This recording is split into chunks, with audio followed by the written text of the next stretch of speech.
Hello అండి, welcome back to my channel. ఎవరైనా first time చూస్తున్నట్లయితే ప్లీజ్ సబ్స్క్రైబ్ చేసుకోండి. వీడియోని ఎక్కడ స్కిప్ చేయకుండా చూడండి. ఒక లైక్ ఇవ్వడం మర్చిపోకండి. మనం బయట ఎప్పుడైనా చికెన్ ఫ్రైని చూసినప్పుడు అబ్బా మనకు కూడా ఎందుకు ఇలా రాదు, ఎందుకు కుదరదు అనుకుంటాం కదా. ఒకసారి ఈ విధంగా ట్రై చేయండి.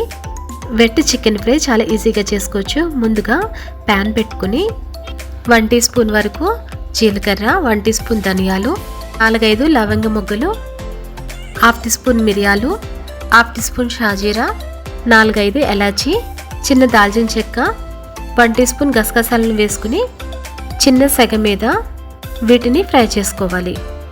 మాడకుండా ఫ్రై చేసుకోవాలండి. ఇలా ఫ్రై చేసుకోవడం వలన కర్రీకి మంచి టేస్ట్ వస్తుంది. వీటిని చల్లారిన తర్వాత మిక్సీ పట్టుకోవాలి. అలాగే ఎప్పుడు కూడా నాన్ వెజ్ కర్రీస్లో ఫ్రెష్గా రుబ్బుకున్న అల్లం వెల్లుల్లి పేస్ట్ని వేసుకోవాలి. అల్లం వెల్లుల్లితో పాటు 2 గ్రీన్ చిల్లీస్ని కూడా వేసుకుని పేస్ట్ చేసుకుంటే టేస్ట్ చాలా బాగుంటుందండి. ఇప్పుడు 1/2 కిలో చికెన్ని బాగా క్లీన్ చేసుకుని వాటర్ ఏమి లేకుండా తీసుకోవాలి.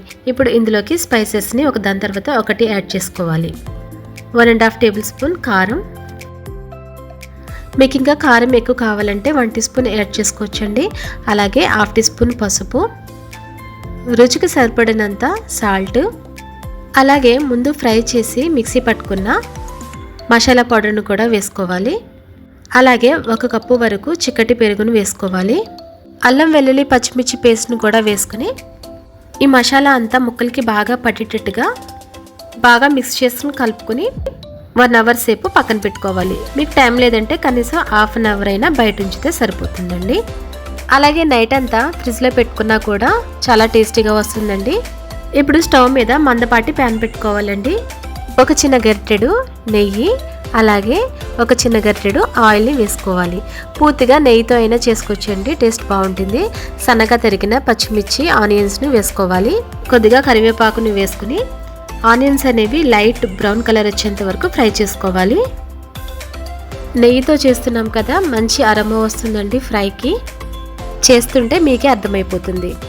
ఈ ఆనియన్స్ అనేవి బాగా ఫ్రై అయిన తర్వాత మ్యాగ్నేట్ చేసి పెట్టుకున్న చికెన్ను వేసుకోవాలి. చికెన్ అంతటిని కూడా వేసుకుని ఒకసారి కింద నుంచి పైకి బాగా మిక్స్ చేసుకుని కలుపుకోవాలి. ఆనియన్స్ చికెన్ బాగా మిక్స్ అయ్యేటట్టుగా కలుపుకోవాలి. కలుపుకొని మీడియం ఫ్లేమ్లో మూత పెట్టుకుని ఉడికించుకోవాలి. మనకి మసాలాలన్నీ మిక్స్ చేసుకుని కలిపేటప్పుడే అరోమా స్మెల్ అనేది తెలిసిపోతుందండి. మధ్యలో కొద్దిగా ఒకసారి మూత తీసుకుని వాటర్ అంతా పైకి తేలిన తర్వాత ఒకసారి కింద నుంచి అడుగు పట్టకుండా మిక్స్ చేసుకుని మళ్ళీ మూత పెట్టుకుని చికెన్ని ఉడికించుకోవాలి. చూడండి, వాటర్ అనేది సగం వరకు బాగా ఎగిరిపోయింది. చికెన్ కూడా బాగా ఉడికింది. ఇప్పుడు కొద్దిగా జీడిపప్పు పలుకులను వేసుకుని మరొకసారి చికెన్ అంతటిని కూడా బాగా మిక్స్ చేసుకోవాలి. బాగా ఎక్కువగా ప్రెస్ చేసి తిప్పొద్దండి, పీసెస్ అనేవి విరిగిపోతాయి, ఎందుకంటే మ్యాగ్నేట్ చేసిన చికెన్ కదా. ఇప్పుడు మూత పెట్టుకుని 2 సెకండ్స్ అయిన తర్వాత మరొకసారి కింద నుంచి పైకి మిక్స్ చేసుకుంటూ కలుపుకుని సన్నగా తరిగిన కొత్తిమీరను వేసుకోవాలి. లాస్ట్లో కొత్తిమీరను వేసుకుని ఒకసారి బాగా కలుపుకొని మూత పెట్టుకుని స్టవ్ ఆఫ్ చేసుకోవాలి. అంతేనండి, చాలా ఈజీగా చికెన్ ఫ్రై అయితే రెడీ అయిపోయింది.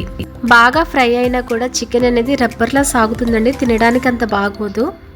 ఈ విధంగా ఒకసారి వెట్గా చికెన్ ఫ్రైని ట్రై చేసి చూడండి.